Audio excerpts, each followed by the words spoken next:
Reuniting with my mom, my dad, my husband, my religious grandparents. I've always wondered, what did I do? So last time we got into a fight. That's them right there. So I do have a question.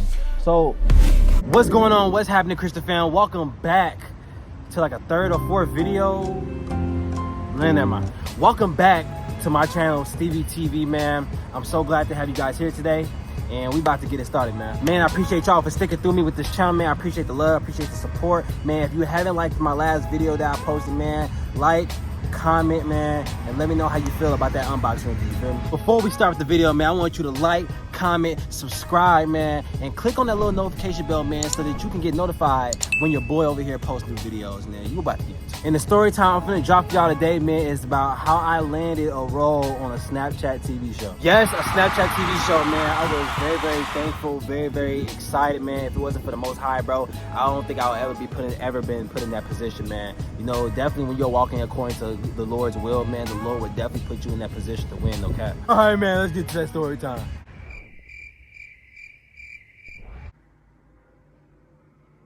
Boy, if you don't get... So really, to be truly honest with you, bro, the opportunity really just came out of nowhere. You know, this is around the time I was doing my thing on TikTok, bro. My TikTok account was blowing up, and you know, I was just over there sharing my testimony, preaching the word of God, you know, doing the Lord's work on that platform. Son, your boy got hit with the email. Alrighty then. Yeah, no cap, man. This TV studio in the UK hit your boy up by email. And you know, they were called Broadcroft Studios, but around the time, or I think after my show had aired, they changed the name to Future Studios. So shout out Future Studios for the opportunity. So by getting that email, man, I was very, very geeked, bro. You know, if anybody knows me personally, or if you watched my very, very first video, my introductory video on this channel, man, I told y'all I'm a model, I'm an actor, but I've done more modeling work than the acting work. So to me, this is my big break on the acting side, you feel me? You know, out of all this, I'm just thinking to myself, like, how did you guys find me? Here's Johnny. But you know, the more I start getting close to God, man, the more I just be like, don't even question it. Just let it happen. God has his good and mysterious ways of doing things, you feel me? So just let it happen, man. So yeah, I forgot to tell y'all this, man. Before they even hit me up by email, man, a casting director. What? Bro, what are you talking about, man? Casting director, there we go.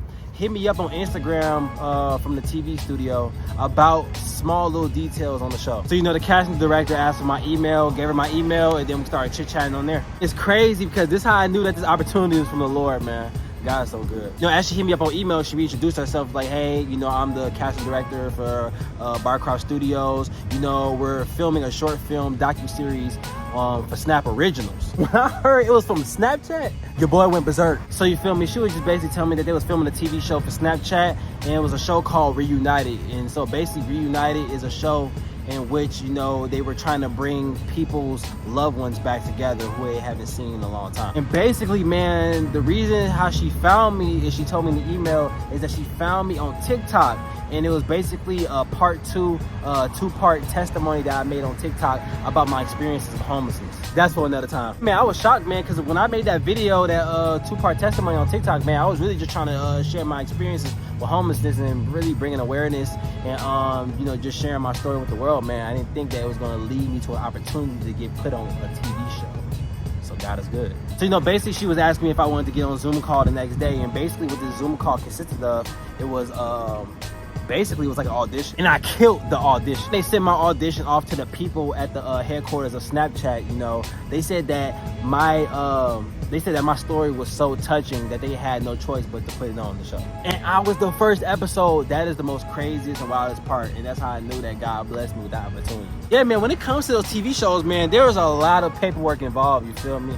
You know, from the W-2s getting signed for me to get paid, from the COVID, you know, paperwork. You know, back then it was COVID and stuff like that, but it was just a lot of paperwork, bro. We had to go through a lot of processes.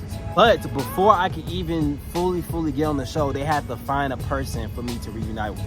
Cap, So when it came to finding the person, man, there was a deadline that they had to meet. And basically, man, I was doing everything, bro. I went going finding old teachers, old friends, like all types of stuff, bro. I was really not folding. I was really trying to get up on the show. As I was doing all this, something in my spirit was just feeling like that I was just forcing it, that I was just rushing it, you feel me? And you know, something was telling me, do your dad. If anybody don't know, man, around that time, bro, it had been quite a few years since me and my dad had communicated or actually, you know, talked to each other face to face. And you know, I just felt like it was something that angered me because me and my dad were so close, man. And it just got to a point, you know, the more I got older, you know, the less we stopped talking. So I had a lot of questions and I needed a lot of answers, you feel me? So, you know, man, the funny part about it is, bro, is that I don't know if I texted him, but I for sure know I called him. And when I called him, he didn't answer the phone.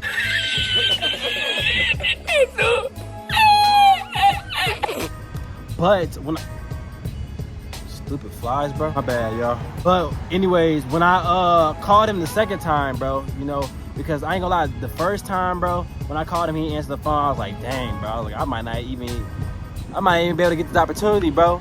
But something in me was like, call him again. And I called him the second time, bro, and he answered the phone. That was the first time in history in a very long time when my dad answered the phone, bro. Because it's rare to get to my dad on the phone, bro. That's just simply because he works a lot, so really the trip. You know, as I was talking to him on the phone about it, you know, I was catching him up on everything I've been going through and everything I've been doing in my life and stuff like that. You know, it seemed like he was at ease about the situation, and that was pretty surprising because I didn't think my dad was gonna be comfortable getting on camera, you feel me? So, you know, eventually everything got set up the way it did, man. They ended up contacting my dad, you know, to get like his, like, you know, agreement on everything. And basically, man, he was down for filming. Man, when it came to the filming process, man, that was just stressful in itself, bro, because I had a part to play. I had to film some things as well, knowing that it would be a docuseries and stuff like that. So basically what they did was send me a camcorder. And basically what was the whole point of me having a camcorder was filming my experience on traveling from Minnesota to Chicago to go reunite with my dad, because my dad is in Chicago. All my family is Chicago. We all from Chicago. Basically was on some MTV catfish stuff, but without the catfish. Now I actually got the camera right here, y'all. I actually got the camera right here. I had to bring it out for y'all. See if the camera's still working. Oh dang, the camera really still working, y'all. For sure. But this camcorder right here gave me stress, anxiety, nightmares. I was so annoyed, bro. But before all the traveling and everything, they had sent a cameraman in my state to come to my crib and to actually film me and ask me questions. You know, he came to my crib. It was only one cameraman. He came to my crib and, you know, he had his camera with him. He had one of those big old flashing things that the photographers be using to capture the light and all that type of stuff. And, you know, basically he had his laptop. He set his laptop up and he had the director on Zoom call to direct everything that was going on, you know, asking me the questions and all that stuff. You know, basic questions like, how was your house life? You know, how were you growing up? You know, just basically those type of questions to get like a feel of the to get a feel on the show. After we got done filming in my house, man, and this is why I say, man, this will always be my favorite part of this moment, bro.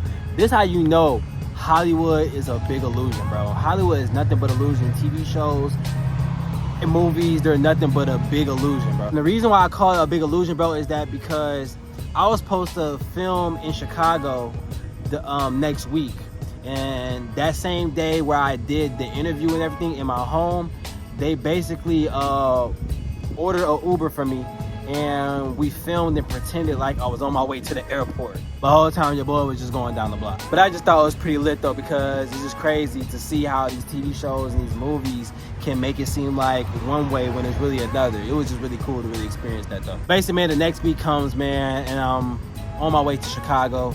Basically, that's why they gave me that camcorder, because they wanted me to videograph my whole experience from Minnesota and to get into Chicago.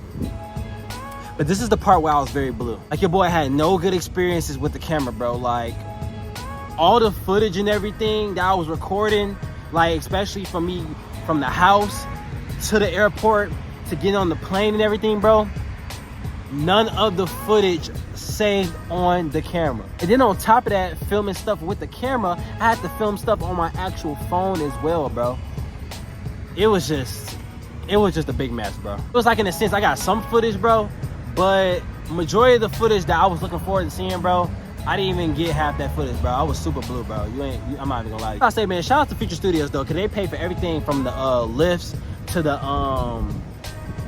plane ride and everything. They was literally gonna book a flight for me to get there to Chicago and to film, and for me to fly back the same exact day. And I'm like, dang, bro.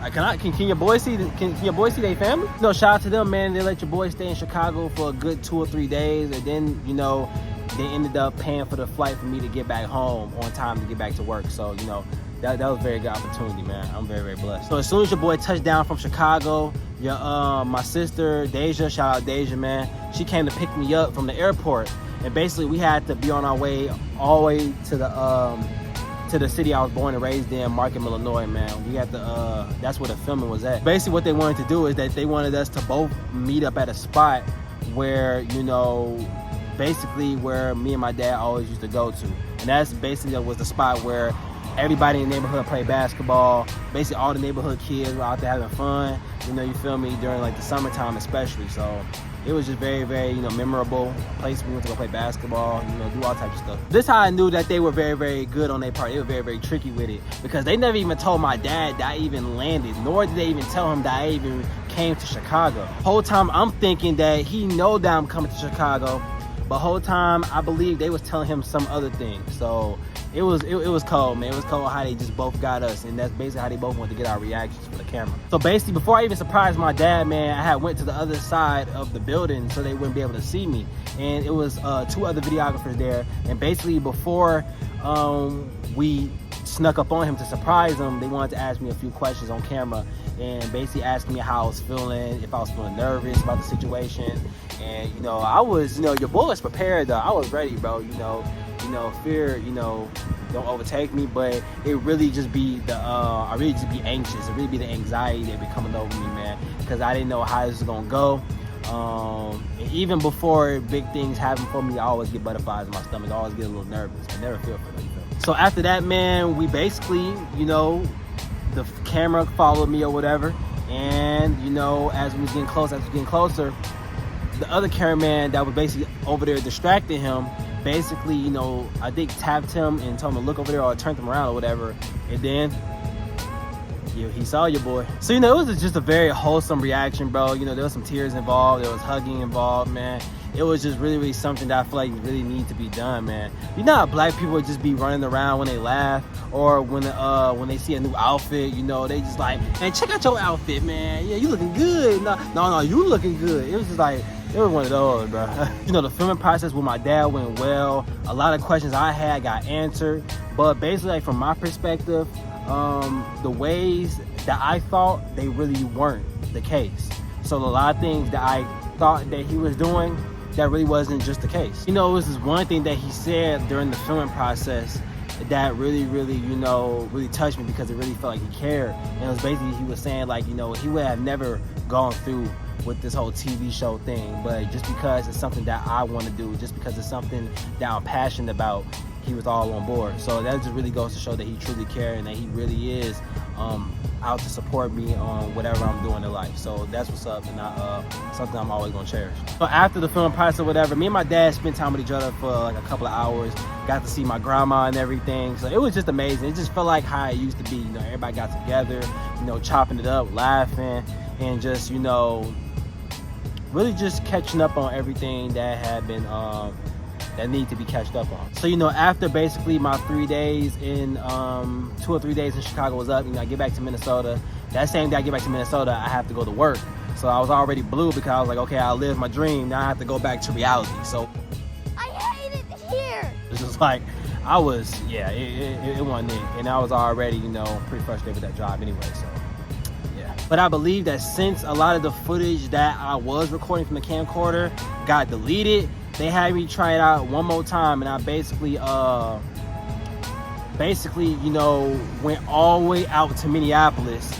I live out here in the burbs, so that's pretty, like, from here to Minneapolis, I would say it's probably a good hour bus ride. So I took like a whole hour bus ride out there, and basically got to filming everything on the bus, got to filming the like one half of the places that I stayed at when I was homeless, which was one of my homies' crib. You know, shout out my boy Kevin and shout out his mom, you know, Miss Dorsey. You know, I really appreciate y'all. They also want me to film like the landscapes of the city as well, and they just wanted to get as much footage as they can for the show. So you know, I did my best on what I could do, and I think that footage got deleted too, bro. I'm not sure though, but it just was not a good experience, bro, with that camera, bro. And I was just like, bro, why can't I just get like a highly new, you know, working camera, bro? Like that camera just wasn't it. Basically, we did all the filming at the end of October all the way to like the beginning of November, and I believe they aired the episode, the TV show, on Christmas, like around the time of Christmas. So it was around the holidays. And bruh, the day that the episode dropped, bro, my phone was going stupid. Everybody blowing up my phone, from fan members to old friends to new friends, from people that I even grew up with and went to 7th grade, 8th grade with, bro. It was just so much that was going on, bro. I got my little sister on the phone calling me, talking about, hey, they talk about that you're famous, this is that. Have you seen Stevie on Snapchat? Bro, my Facebook blowing up with people hitting me up in my inbox, people tagging me, all type of statuses, bro. It was just a whole flow of blessings just coming my way, bro. A lot of exposure, bro. And I just, you know, a lot of people were just touched, bro. A lot of people were just touched by the story. And, you know, that was the main thing that I wanted. I wanted people to be impacted by the story. I wanted people to know my story so they can truly know the real person on who truly Stevie really is. And there was this one message that really, really, truly touched me, bro. And there was somebody that hit me up in my inbox, bro. And it was basically saying that by them just watching my one episode, bro, they basically got the confidence to go talk to their father they haven't talked to in a very long time. And I was just like, bro, it was something that was just very, very touching, bro, because you like you never know. It could be like the smallest things that can really, really bring an impact to people. It could be the very, very smallest things that can make a change in a person's life.